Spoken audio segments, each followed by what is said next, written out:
At 1:27 in the morning on March 26, 2024, the container ship Dali lost power for the second time in 40 minutes. The crew sent a Mayday. The bridge authorities got 90 seconds of warning, and a 6-lane steel span that had stood for 47 years fell into the Patapsco River in 13 seconds. The question isn't just what went wrong. The question is whether anything about this was actually a surprise.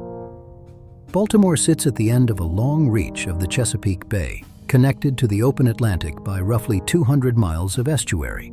To get a ship in or out of the port, you transit the Patapsco River through a dredged channel that is, in most places, about 600 feet wide. The Francis Scott Key Bridge crossed that channel near its seaward end at a point called the Outer Harbor. The bridge was built in 1977 when engineers designed its pier protection. The largest container ships in service displaced something in the range of 20,000 to 30,000 tons. By 2024, the Dali, a new Panamax vessel, displaced roughly 100,000 tons, fully loaded. The bridge's defensive dolphins, the concrete islands meant to deflect errant ships, were designed for a different era's traffic entirely. Baltimore's port is the 9th busiest in the United States by cargo value, but its role in one specific supply chain is outsized in a way that matters enormously to what happened next. It is the top-ranked automobile import and export hub on the East Coast, handling about 800,000 vehicles per year. Roll-on, roll-off cargo, the industry calls it ro-ro, defines the port's economic identity in a way that almost no other American port matches. When the channel closed, that concentration became a vulnerability. To understand what happened to the Dali, you have to understand how a large container ship's electrical system fails, and why a failure that sounds like a nuisance can become catastrophic within minutes. The Dali was built in 2015 at Hyundai Heavy Industries. She is 299 meters long, about the length of 3 American football fields, and her main propulsion is a single massive 2-stroke diesel engine driving one fixed-pitch propeller. Fixed pitch is important. Unlike a variable pitch propeller that can reverse thrust by changing blade angle, the Dali's propeller reverses by physically running the engine backward. That reversal takes time. How much time depends on speed. The ship had departed the Seagirt Marine Terminal just before 1 in the morning, outbound for Sri Lanka. Pilots were aboard, the port's designated harbor pilots who guide ships through the channel. As the Dali approached the Key Bridge, something happened in the engine room that investigators would later piece together from the voyage data recorder. There was a voltage fluctuation. Fuel oil service pumps tripped offline. Without fuel pressure, the main engine began to lose power. The crew managed a partial restart. Then the system destabilized again, and this time the blackout was total. Every propulsion system, every thruster, every steering actuator, gone. A 100,000-ton ship does not stop when you remove its power. It continues on whatever heading it held at the moment of failure, carried by inertia that no amount of dropped anchors can overcome quickly enough. The crew dropped the port anchor anyway. It dragged along the river bottom, slowing the Dali by almost nothing. The Mayday call went out at 1:26 a.m. Maryland Transportation Authority police had 90 seconds to stop traffic on the bridge. They managed it. The 6 workers from the Bronner Builders construction crew, filling potholes on the bridge deck, had no warning and no time to move. At 1:28 a.m., the Dali's bow struck the southwest pier of the Francis Scott Key Bridge. The center span collapsed in 13 seconds. The physics here are worth sitting with because they explain why the 90-second window was essentially no window at all for the ship. At the moment of blackout, the Dali was moving at approximately 8 knots. 8 knots sounds modest. On a highway, it's jogging pace. On a vessel displacing 100,000 tons, 8 knots represents an amount of kinetic energy that would take a braking distance of roughly half a mile to neutralize under ideal powered conditions, meaning engine running, bow thrusters working, and water depth sufficient for efficient drag. The Patapsco Channel doesn't give you half a mile of maneuvering room approaching the Key Bridge. The geometry of the outer harbor is simply too tight. Even a fully powered, fully crewed, fully functional ship of the Dali's class, if its captain decided right now to stop, would still be covering ground for several minutes. The dropped anchor, the crew's only available intervention, can help with swing, can catch on the bottom and create a slight rotational drag, but it cannot provide meaningful deceleration to a vessel of this mass at this speed in this time frame. The National Transportation Safety Board's preliminary findings confirmed the anchor reduced lateral swing somewhat, but did not prevent the collision. What the crew did was not nothing. They issued the Mayday. They dropped the anchor on the correct side to reduce swing toward the pier. They did, in the time available, roughly what physics permitted. The system had already run out of margin. This is the first place where the word foreseeable becomes uncomfortable, because the vulnerability of large ships to single-point electrical failures in tight harbor channels with legacy bridge structures was not unknown. The question was whether anyone had modeled it seriously for Baltimore specifically.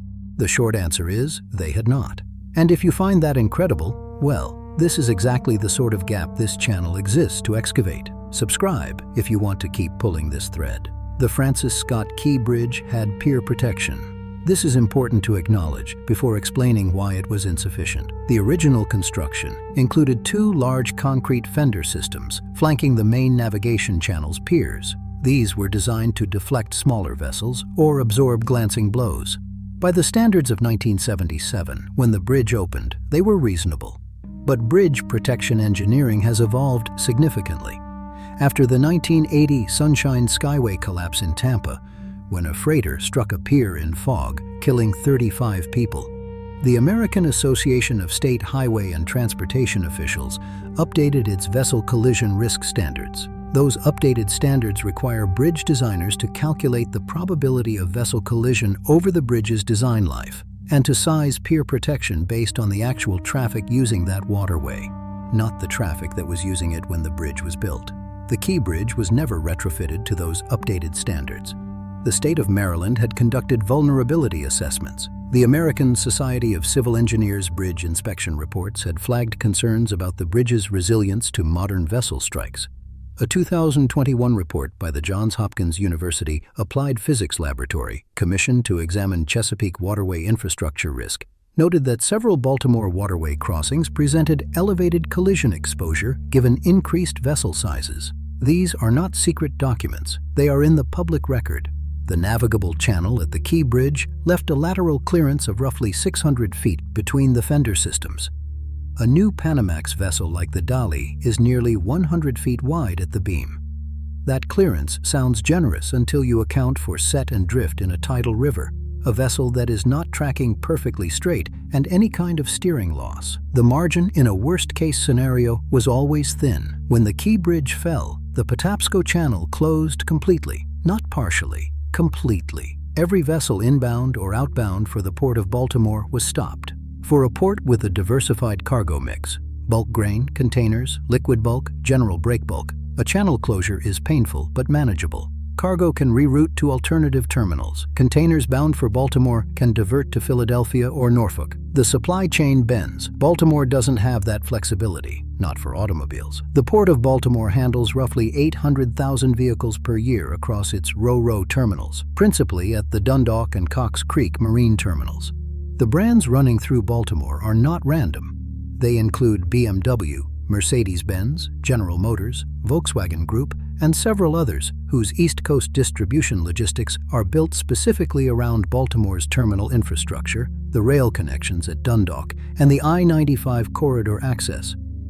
Ro-ro operations, unlike container shipping, cannot simply reroute to a different terminal. The equipment is specialized, the berths are specialized. The labor contracts, the storage lots, the inspection facilities, all of it is purpose-built. When the Port of Baltimore closed, there was no quick pivot available. Vehicles destined for East Coast dealerships sat at European and Asian ports. Finished vehicles manufactured in the United States waiting for export backed up into overflow lots. The Maryland Port Administration estimated the channel closure was costing the regional economy somewhere in the range of $15 million per day during the initial weeks of blockage. The total economic exposure, including lost wages for the estimated 8,000 jobs directly tied to port operations, ran into the hundreds of millions before salvage teams reopened the main channel in late May 2024, 56 days after the collapse.